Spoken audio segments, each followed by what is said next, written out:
Number 13। अब यहाँ आपको पर्टिकुलर सॉल्यूशन निकालना है बच्चा, यानी कि जो आर्बिट्री कांस्टेंट सी है उसकी वैल्यू निकालनी है और उसको वापस कर्व की इक्वेशन में रखना है, तो आपको पर्टिकुलर कर्व की इक्वेशन मिल जाएगी।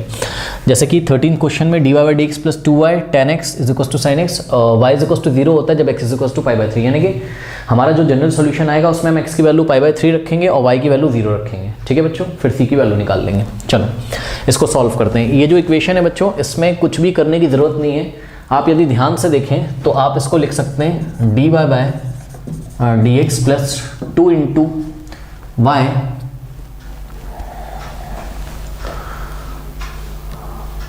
Not y, 2 into tan x को पहले लिख लो, 2 into tan x into y is equals to sine x. अब ध्यान दें बच्चों, ये देखिए ये जो है y के सामने जो कुछ भी वो p हो जाएगा और ये क्या हो जाएगा q, ये फर्स्ट टाइप बन जाएगा आपका। तो यहाँ से p इज इक्वल्स टू क्या हो गया 2 tan x और q हो गया बच्चों आपका sin x।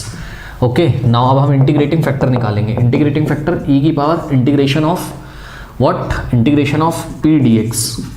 ठीक है बच्चों, तो ये हो जाएगा आपके पास ओके सही है बिल्कुल, यहाँ tan x है। अब देखिए इंटीग्रेशन ऑफ p dx, यानी कि e की power integration of what is p, p is 2 tan x, 2 तो आ जाएगा बाहर और tan x और dx। कई बार बच्चों हम देखिए e की पावर 2 तो ऐसे ही, देखिए इंटीग्रेशन ऑफ tan x बच्चों हम कई बार कर चुके हैं। tan x का इंटीग्रेशन क्या होता है, log of mod of sec x। क्या होता है, log of mod of sec x। ये हमने आपको कई बार बताया और प्लीज़ इसको याद कर लीजिए। इंटीग्रेशन ऑफ sec x का डायरेक्ट रिजल्ट है log of mod of sec x is equals to e की पावर, अब ध्यान दें 2 इंटू लॉग ऑफ, अब देखो मॉड लगाओ चाहे ना लगाओ, पता है क्यों, क्योंकि x की वैल्यू देखिए पाई बाई 3 जो कि फर्स्ट क्वाड्रेंट में है ना, और sec फर्स्ट क्वाड्रेंट में पॉजिटिव होता है, तो हमने log ऑफ sec x बस लिख दिया। इससे क्या फ़ायदा है, इससे ये फ़ायदा है कि ये जो 2 है इसको आप ये sec की पावर में भेज सकते हो, यानी कि e log और sec x का होल स्क्वायर, log m की पावर n आगे आ जाता है तो हमने n को m की पावर में भेज दिया। ठीक है बच्चों, अब sec x का होल स्क्वायर का मतलब क्या होता है, sec x का, चलो पहले एक काम करते हैं, ये e है और ये log है, e से log हट जाएगा और आ जाएगा sec x का होल स्क्वायर। बच्चों sec x का होल स्क्वायर का मतलब होता है sec स्क्वायर x, यानी कि sec x into sec x। Okay, इतना नोट कर लीजिए, पहले इतना नोट कर लीजिए बच्चों, कर लीजिए, फिर मैं इसको हटा दूंगा यहाँ से। ठीक है, क्योंकि मुझे जगह चाहिए होगी जनरल सॉल्यूशन के लिए। कर लीजिए, तो यहाँ से इंटीग्रेटिंग फैक्टर बच्चों निकल के आ गया हमारे पास। इंटीग्रेटिंग फैक्टर जो निकल के आया है मेरे पास वो आया है sec स्क्वायर x आया है। ठीक है, इसको हम ध्यान रखेंगे। अब इसको यहाँ से मैं हटा देता हूँ और सब कुछ ही हटा देता हूँ। ठीक है, p और q की हालांकि मुझे वैल्यू चाहिए थी पर कोई बात नहीं, आपके सामने लिखा हुआ है, ये p है और ये sin x जो है वो q है। तो अब इसका हम सॉल्यूशन निकालते हैं। देखिए सॉल्यूशन क्या है, general solution y into integrating factor, और इंटीग्रेटिंग फैक्टर क्या है sec स्क्वायर x, तो y into sec square x is equals to integration of q into integrating factor, q क्या है sin x into integrating factor क्या है बच्चों, integrating factor है sec square x। Okay, dx plus c। ये अब इसको बच्चों हमको करना है सॉल्व।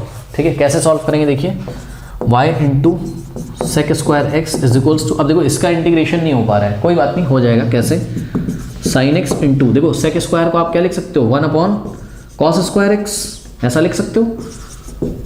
ठीक, अब ध्यान दें cos स्क्वायर x का मतलब क्या होता है भाई, sec क्या होता है 1 अपॉन cos ही तो होता है, तो sec square 1 upon cos square हो जाएगा। और cos स्क्वायर को आप क्या लिख सकते हो, cos स्क्वायर को आप लिख सकते हो cos x into cos x। ठीक है बच्चों, अब देखो ये sin अपॉन cos तो बना देगा आपके पास tan, तो y into sec square x is equals to integration sin theta upon cos theta tan theta, ये जगह tan x इंटू, अब ध्यान दें 1 अपॉन cos बचेगा, वो हो जाएगा आपके पास sec x dx plus c। अब देखिए बच्चों integration of tan x sec x क्या होता है, डिफरेंशिएशन ऑफ sec x क्या होता है, sec x क्या होता है, डिफरेंशिएशन ऑफ sec x होता है आपके पास क्या, sec x into tan x। ठीक है, तो देखिए d by d x of sec x, sec x का derivative sec x into tan x होता है बच्चों, तो अगर sec x into tan x का इंटीग्रेशन करोगे तो आपको क्या मिलेगा, sec x मिल जाएगा। ठीक है बच्चों, तो integration of tan x into sec x ये मिल जाएगा आपको क्या, sec x, तो y into sec square x is equals to integration of tan x sec x या sec x tan x क्या हो जाएगा, sec x प्लस c। ये तो आता है ना sec x का differentiation sec x into tan x, तो sec x into tan x का इंटीग्रेशन sec x हो जाएगा वापस से। ये हो गया बच्चों। अब हम क्या कर सकते हैं, now dividing by sec square x both side, क्योंकि इस sec स्क्वायर x को हटाना है तो हमने क्या किया, sec स्क्वायर x से लेफ्ट में भी और sec स्क्वायर x से हमने राइट में भी डिवाइड कर दिया। ये तो कैंसिल हो जाएगा बच्चों, और y इज इक्वल्स टू, ध्यान दें ये sec स्क्वायर इसको भी मिलेगा इसको भी, यानी कि आपके पास हो जाएगा sec x upon sec square x plus c upon sec square x। Okay, अब ध्यान दें बच्चों, पहले इतना कर लीजिए और यहाँ पे थोड़ा सा ध्यान दीजिए। देखिए sec स्क्वायर x का क्या मतलब होता है बच्चों, sec x into sec x। Okay, sec square का x का मतलब होता है sec x into sec x। एक sec x से कैंसिल हो जाएगा, ठीक है। और इतना कर लीजिए, फिर मैं आगे करता हूँ, यहाँ जगह बनाता हूँ।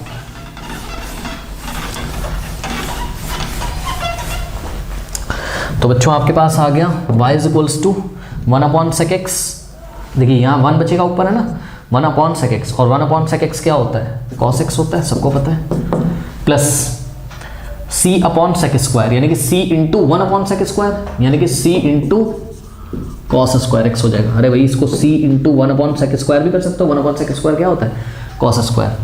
तो ऐसा कुछ बच्चों आपके पास यहाँ पर आ गया।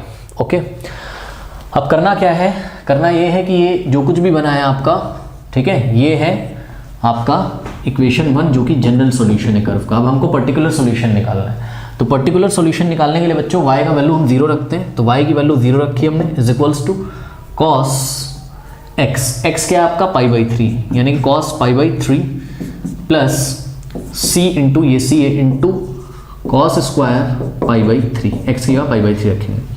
अब देखिए बच्चों cos π/3 क्या होता है, cos π/3 का मतलब होता है cos 60, और cos 60 होता है 1/2, तो यहाँ से आ जाएगा 0 इज इक्वल्स टू cos π/3 यानी कि 1/2 प्लस c इंटू, ध्यान दें बच्चों cos स्क्वायर π/3 है, यानी कि 1/2 का स्क्वायर करना पड़ेगा हमको, ठीक है, 1/2 का स्क्वायर हो गया, ऐसा कुछ आ गया। अब यहाँ से हम क्या करते हैं, इस 1/2 को इधर भेज दीजिए, तो 0 इधर आके माइनस हो जाएगा, -½ इज इक्वल्स टू, इधर क्या बचेगा 1/4 इंटू c। ओके बच्चों, अब ध्यान दें कि मल्टीप्लाइंग बाय 2 बोथ साइड अगर हम कर दें, यहाँ हम एक काम करते हैं, पता है क्या, हम 4 से बोथ साइड मल्टीप्लाई कर देते हैं, ठीक है। तो लेफ्ट में भी 4 से किया तो 4 इंटू -1 -4 अपॉन 2, और राइट में भी 4 से किया तो 4 × 4 अपॉन 4, ये हट जाएगा 4 से 4, और यहाँ जाएगा 2 × 2 2 2 तो c की वैल्यू आ गई बच्चों -2, और c की वैल्यू -2 ले जाके आप अगर इक्वेशन 1 में पुट कर देंगे तो आपको मिल जाएगा y इज इक्वल्स टू, ध्यान दें cos x, और c की जगह -2 रखोगे तो ये प्लस का साइन माइनस में चेंज हो जाएगा, -2 इंटू cos स्क्वायर x, ऐसा कुछ आ गया बच्चों। और let me check the answer कि ऐसा ही कुछ आ रहा है, हाँ बिल्कुल सही आंसर है, y is equals to cos x -2 cos square x, और ज़्यादा से ज़्यादा यहाँ से आप cos x कॉमन ले सकते हो, तो ये आपका पर्टिकुलर सॉल्यूशन है, कर लीजिए।